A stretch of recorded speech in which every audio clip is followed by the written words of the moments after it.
Good morning. It is Friday, the 27th of March. I'm Maeve McMahon and you're watching Europe Today. That's your daily digest of European news and analysis in just 20 minutes. Coming up this weekend marks 4 weeks since the late Iranian Supreme Leader Ali Khamenei was killed, an event which has triggered a wider war and global instability. Threats to shipping have brought the crucial Strait of Hormuz to a standstill, sending energy prices soaring. A number of European countries have rushed to pass emergency packages to soften the blow to their economies as Eurozone bonds tumble and Wall Street hits a major low. Meanwhile, the war in Ukraine continues with stray Russian drones landing in the Baltics this week. We'll be crossing live to the Finnish capital shortly. But first, G7 foreign ministers are gathering in France today for crucial talks. This as President Trump says the US will stop targeting Iranian energy sites for another 10 days as talks are ongoing with Tehran. For more on the talks today in France, that will of course be dominated by the war in the Middle East, Euronews correspondent Maya de la Boom joins us here in the studio. Good morning, Maya. So look, all eyes, of course, on the US Secretary of State Marco Rubio today at those talks. Will he be able to convince his counterparts, though, that the US really does have a plan here to end this war? I mean, he will have to convince, but he will also have to reassure them that there is an exit plan, because we have heard from US President Donald Trump that there are negotiations between the American and the Iranian side, but we don't know much about what these talks are about. And in the meantime, you have, strikes that are ongoing in the region. And now we have Trump saying it is in the interest of Iran to negotiate the deal. Let's take a listen. They are begging to make a deal, not me. They're begging to make a deal. And anybody that saw what was happening over there would understand why they want to make a deal. I say they're lousy fighters, but they're great negotiators. President Trump there. And just Maya, fill us in, what else is up for discussion today at those talks? So besides Iran, which is the main topic of the day, there is Gaza. The ministers will call for a ceasefire in Gaza, but they will also say more humanitarian aid is needed there. Clearly, as you know, there are divisions also with their relationship with Israel, especially the Europeans. They will also talk about Ukraine, which is the main topic on the agenda. How do we maintain the support for Ukraine, but also how do they intend to put more pressure on Russia? And that is the key question here. All the attention is on Russia because Russia is involved in two conflicts. You have Ukraine, but also there is Iran. And so these two conflicts are intertwined. And this is what, the EU's chief diplomat said yesterday as she entered the G7. Do not separate the two conflicts and do not separate Russia's key role here. Let's take a listen. We see that Russia is helping Iran with intelligence to target Americans, to kill Americans. And Russia is also supporting Iran now with the drones. These wars are very much interlinked. So if America wants the war in the Middle East to stop, Iran to stop attacking them, they should also put the pressure on Russia. Kaya Callas there. And Maya, this summit also is coming ahead of the big G7 summit taking place in June. There's a bit of controversy here, though, about South Africa's participation. It looks like they won't be invited now. Yes, there was a lot of pressure from the US on France, which is presiding the G7, to boycott South Africa. So clearly these are accusations from Donald Trump about, mistreatment of white farmers in South Africa. Also, Trump is very angry at South Africa because of Gaza. They have filed a legal complaint for crimes against humanity, against Israel. So these are part of, the conflict that there is, which is basically between US and South Africa. But it shows you that, geopolitics are not just about decision. It's about who sits at the table. Indeed. Maya de la Boom, thank you so much for that update. We'll, of course, keep a very close eye on those meetings today. But in case you're sitting there and actually wondering what exactly is this G7 forum and what it aspires to achieve, you're not the only one. Jakob Yanis takes a look. You might have heard about G7 meetings, and one is happening right now in France as we speak. And the foreign ministers of one of the most advanced economies are gathering to tackle a world on fire. But your reporter started to wonder, what exactly is this group doing? And does it still have the power to fix global crises? The Group of Seven is an exclusive informal club made up of the United States, Canada, France, Germany, Italy, Japan and the United Kingdom, alongside the EU. And they have immense economic gravity. When the G7 unifies on freezing assets or setting global taxes, the rest of the world listens and usually adapts. And as they meet today, they will discuss ceasefire plans in Gaza, securing maritime passage in the Strait of Hormuz, backing Ukraine and adding more sanctions on Russia's shadow fleet. And it all feels like history is repeating itself. After all, the G7 was created on the French initiative, following the 1970s oil crisis. And it all sounds nice, but you might be wondering, does it actually have power? And the answer depends on how we define it. The G7 cannot pass binding international laws, and it has no combined military. Every pledge relies entirely on leaders keeping their promises back home. But not everything is so sweet, as it faces structural limits. By limiting its membership to traditional Western powers, it does overlook the global South and the rapid expansion of BRICS Plus, so a coalition of emerging economies, proves the G7 is no longer the only heavyweight in the international affairs. And as Donald Trump pushes to make global policy entirely by himself, the G7 might seem like a relic. However, it stands as a major attempt to keep the world's biggest democracies working together, rather than each going it alone.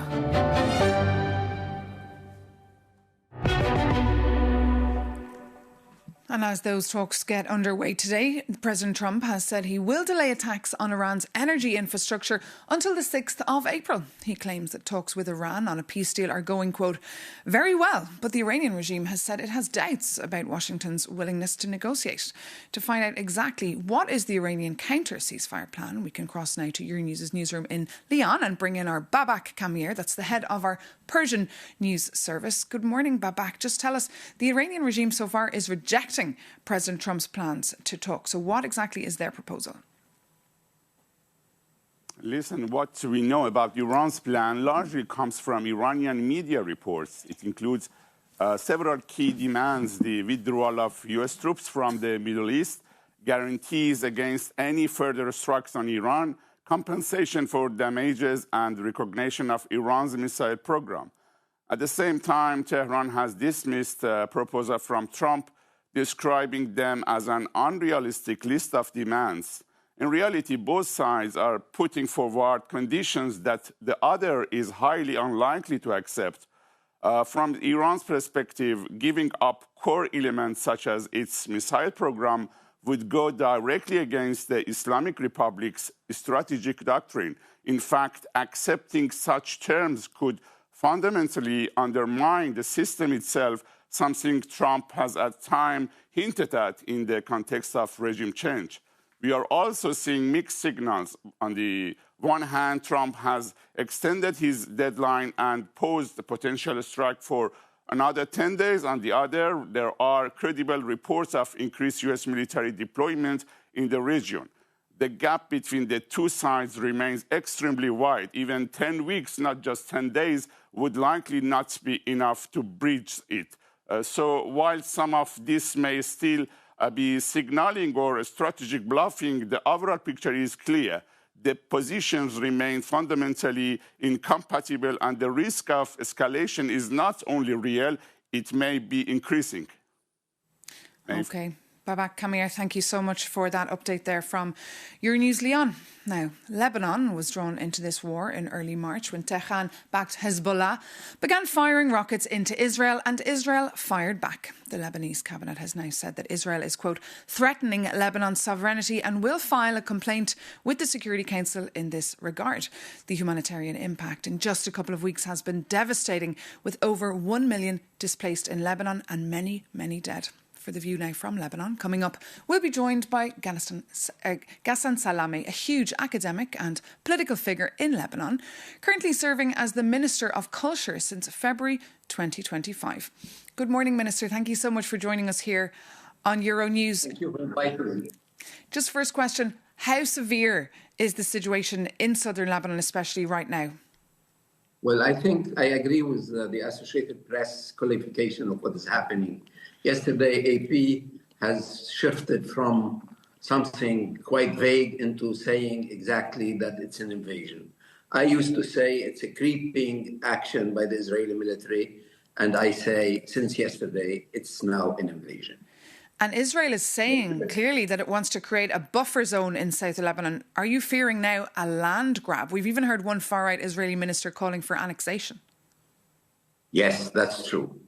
We take seriously all these statements. I take seriously what Smotrich said, that he wants to occupy and annex all the area south of the Litani.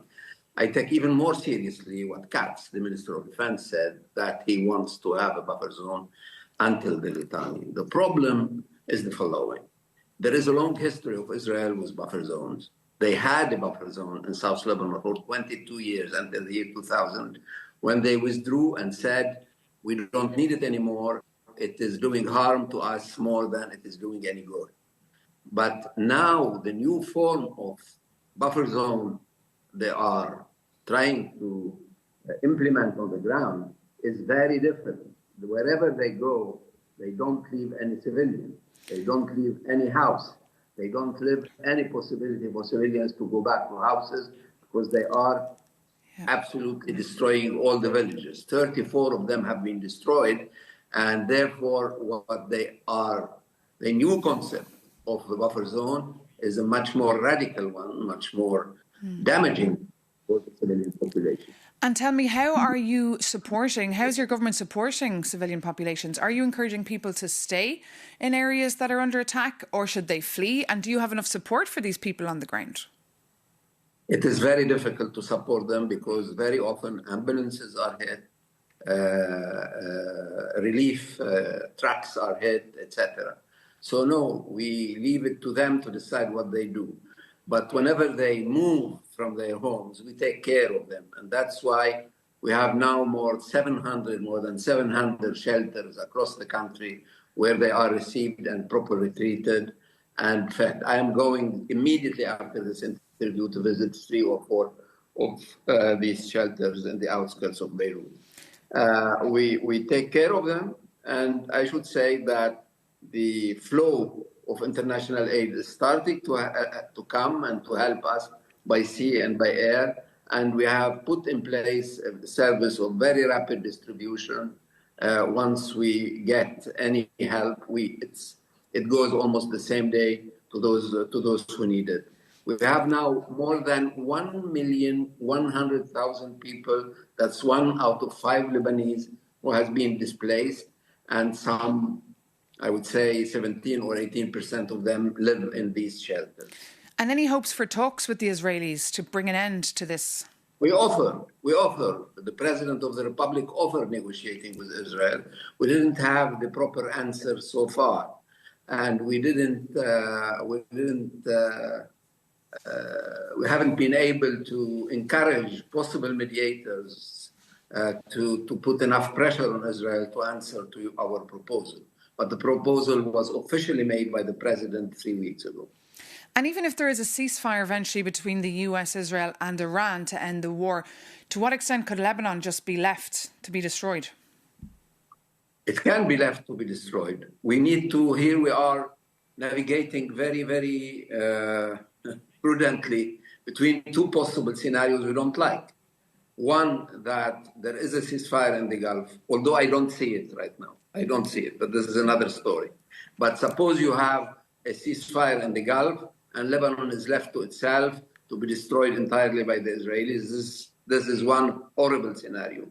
The other, no less horrible scenario is that Lebanon is one item on somebody else's agenda to negotiate. We don't want anybody to negotiate for us because we know that it will be a serious violation of our sovereignty. Okay. Minister Salami, thank you so much for speaking to us here this morning on Euronews on Europe Today. Take care. Thank you. Now, of course, although the world's focus is very much on Iran, the threat of Russia is still Europe's #1 concern. but the two wars are very much interrelated. And if hostilities continue in the Middle East, there are fears for NATO's ability to deal with so much widespread conflict. NATO allies have been meeting in Helsinki, Finland, to discuss all this. And that is exactly where our NATO correspondent Shona Murray finds herself as well this morning. So good morning, Shona. Thanks so much for joining us. Just tell us, how is Europe addressing security matters amidst the war in the Middle East? Well, Maeve, as we heard from NATO yesterday, Russia remains the biggest threat to European security. But as you mentioned there, these wars are very much intertwined. And we've had reports over the past few days that apparently crucial military equipment destined for Ukraine from the United States could be diverted to Iran as the war in Iran grinds on. Now, NATO has said that this isn't the case, that material is still flowing to Ukraine, particularly interceptors. But I heard from someone this morning who said this is probably inevitable that this may happen.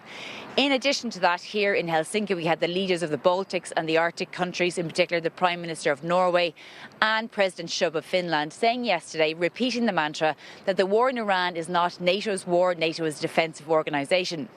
Now, that's problematic because if you see what Marco Rubio, the US Secretary of State, last night said on the way to the G7, he said, well, in actual fact, Ukraine isn't the United States war, so we'll have to take that into account. So there could be some conflict here. But for now in Helsinki, I'm joined by Valérie Ayer, a French MEP and leader of the Renew group in the European Parliament. Valérie, for how long do you think NATO can stay out of the war in Iran?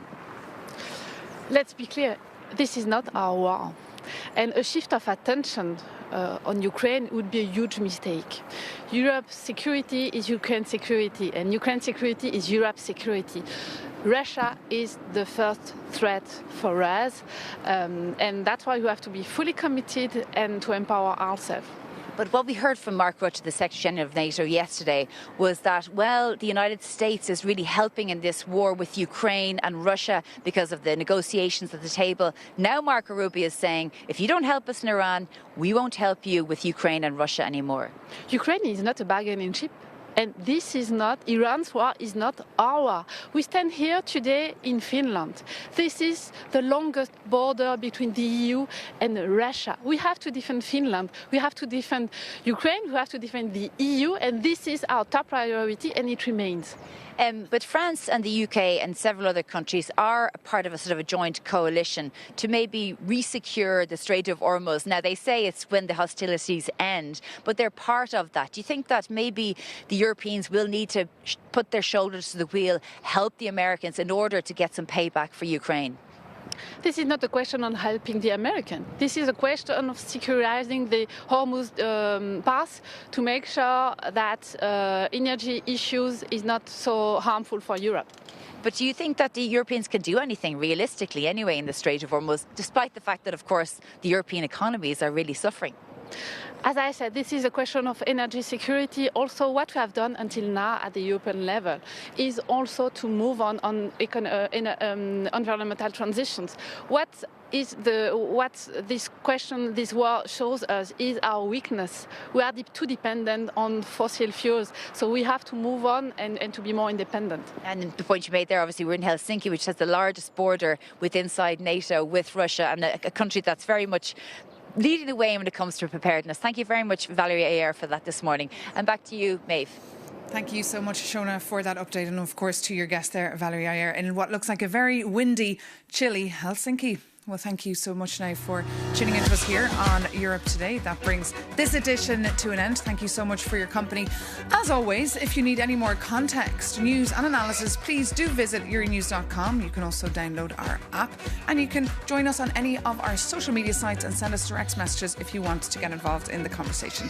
Take care and see you very soon here on Euronews.